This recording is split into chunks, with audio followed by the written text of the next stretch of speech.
Hello, Scorpio, Sun, Moon, Rising, and Venus signs. Kamusta kayo? Sana po nasa mabuti kayong kalagayan. Welcome back po sa Star Tarot. Kung bago kayo rito, welcome din kayo. Thank you sa inyong support. I truly appreciate it. God bless you all. Lang, nag-flip out. Ayan. So, paunang mensahe ni Scorpio ay Ant. Ayan, work, achievement, and success. Ito yung maaring parating sa inyo sa ngayon. Maaring ito yung focus ni Scorpio sa ngayon, ano? Maaring focus kayo on your work, on your job, no? Maari din na meron kayong tagumpay, achievements, accomplishments na makakamit sa ngayon sa inyong trabaho or sa inyong karera. So, congratulations. We have wealth. Napakaganda naman ito. Uulan ng pera sa inyong Scorpio. Maaring financial reward na ma-receive ninyo from dito sa inyong achievement or sa kung ano man ang pinagsikapan ninyo dito sa inyong trabaho, Scorpio. Maaring pay raise ito, maaring promotion ito, maaring malaking komisyon ito, no, Scorpio.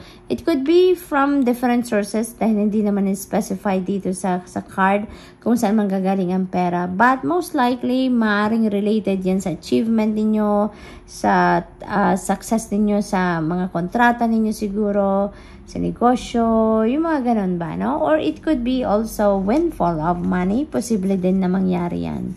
We also have Beetle. Wow, look at that. Good fortune. So, meron tayong wealth, may good fortune. So, definitely, ang swerte ninyo around this time, lalong-lalo na pagdating sa pera, no? So, money, career, finances, dahil nandito rin yung work, achievement, and success. So, talaga naman, napakaswerte ninyo sa ngayon, Scorpio.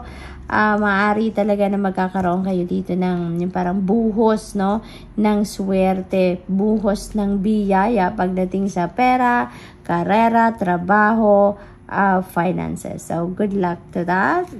We also have Tower energy, solid foundation, success with effort. Ayan. So, meron tayong success, may success din dito. So, for some of you naman dito, you are being reminded dito, no, na magtatagumpay kayo provided na magsikap, pagsikapan, no.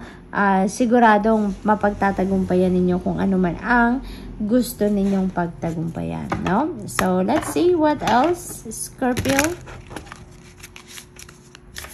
Maaaring iba din sa inyo dito, is maybe planning or maybe you're going to start laying a solid foundation pagdating sa inyong kaperahan, no?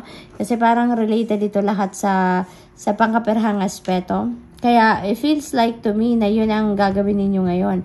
Maybe you're going to start to lay a solid foundation in your money, career, and finances. And with that, with all the efforts na nagagawin ninyo, with all the pagtsatsaga, pagsisikap ninyo, perseverance ninyo, you are going to succeed talaga sa kung ano man ang gusto ninyong mangyari. We have rest deeply, and for some of you dito, Scorpio, you may need to rest, okay? You may need to recharge. Dahil din siguro pagod kayo, no? Napagod na kayo, physically, mentally exhausted na kayo dahil din dito sa trabaho, no? Maaring focused kayo sa trabaho, maaring sa sobrang, alam mo yun, dahil meron kayong achievement dito, so maybe talagang pursigido kayo, nag-effort kayo, maybe you're working overtime para dito, para ma-achieve ninyo kung ano man ito, na ma-achieve ninyo dito sa inyong trabaho or karera. Kaya ngayon na magsasucceed na kayo or nag-succeed na kayo, it's about time na nabawiin nyo na ngayon yung na-deplete na ninyong energy, no? It's about time na para mag-recharge kayo, mag-rejuvenate, mag-recuperate, at makabawi kayo doon sa pagod, no? Kumbaga, na ginugol ninyo sa trabaho. So, what else? We have lesson. Ayan. So, you may need to do some kind of reflection and introspection dito, okay? Dahil maaring kailangan din ninyo dito na makinig, sa inyong intuition. Maybe may importanteng ano kayo dito, gabay, no, na kailangan marinig, na kailangan ninyong malaman dito. And maybe since you are always busy, since marami kayong ginagawa, so you can't listen to your intuition when you are busy, di ba? When you are preoccupied. Kaya you're being invited here na mag-meditate kayo, magmuni-muni kayo, mag-retreat kayo, mag-solitude kayo, whichever is possible for you.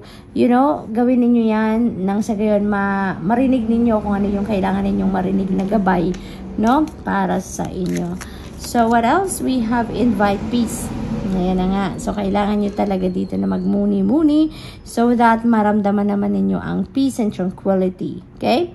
Kasi maaari din talaga na wala na sa focus ang iba sa inyo. Maaari talaga na since you are always preoccupied, maybe you are physically, mentally, emotionally exhausted na din, no? At there could be an imbalance already happening, no, sa buhay ninyo, kaya kailangan ninyo ngayon na mag-reset ng inyong buttons. You may need to invite peace. Okay? So what else for Scorpio?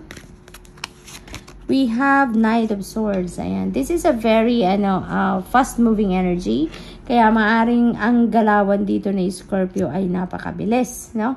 Maaring ang galawan ninyo dito ay talaga namang it will require you to take action right away. It will require you to take action agad-agad, no? Maaring ganun din ang sitwasyon dito for some of you Scorpio.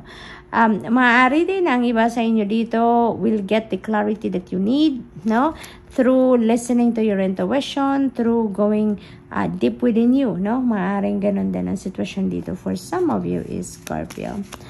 What else? We have Four of Pentacles, and this is you being invited here na mag-ano kayo, manage ng inyong resources, ng inyong kaperahan wisely. Okay? Maaari kasi na may imbalance, no? Pagdating naman sa pagmamanage ng inyong pera, ng inyong finances. Maaaring hindi ninyo nababalanse dito ang pagpasok at paglabas ng pera. Kaya you're being invited here na tignan din ninyo, no? Pagplanuhan din ninyo or sundin ninyo yung inyong budget plan, kumbaga, nang sa gayon mas maging maayos ngayon ang pagmamanage ng inyong kaperahan. Okay? So what else? We have the Sun energy. Yan. So this is really beautiful energy, Scorpio, kasi yung Sun is going to bring you positive change, no? Maraming magbabago dito sa buhay ninyo na positibo ang epekto, no? Napakaganda ng mga mensahe ninyo. You're divinely guided dito, 'di ba? So ginagabayan kayo ng universe ngayon kung ano ang mga dapat ninyong gawin. What are the things that you need to focus on? Lalo-lalo na meron kayong mga successes na matatanggap sa ngayon, merong pera, swerte, nandyan at lahat, no? Parang divinely orchestrated, diba? Dito, nire-remind kayo dito to manage your money wisely, lalo-lalo na ngayon na maraming pera ang parating sa inyo. Maraming swerte ang parating sa inyo pagdating sa money, career, and finances ninyo, okay?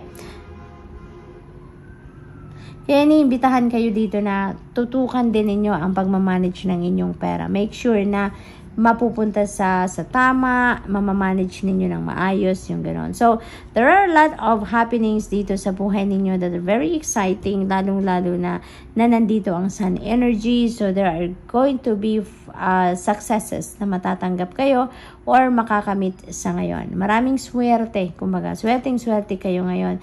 You will be surrounded with light, no? Mababalot kayo talaga dito ng liwanag at yun na nga ang mangyayari, diba? Siswertehin talaga kayo dito. You're going to be feeling joyful and happy dito, Scorpio. So, positive changes are abound dito sa inyo, kaya good luck po. And that's all I have for you for the week. Thank you for watching. Love and light. Namaste.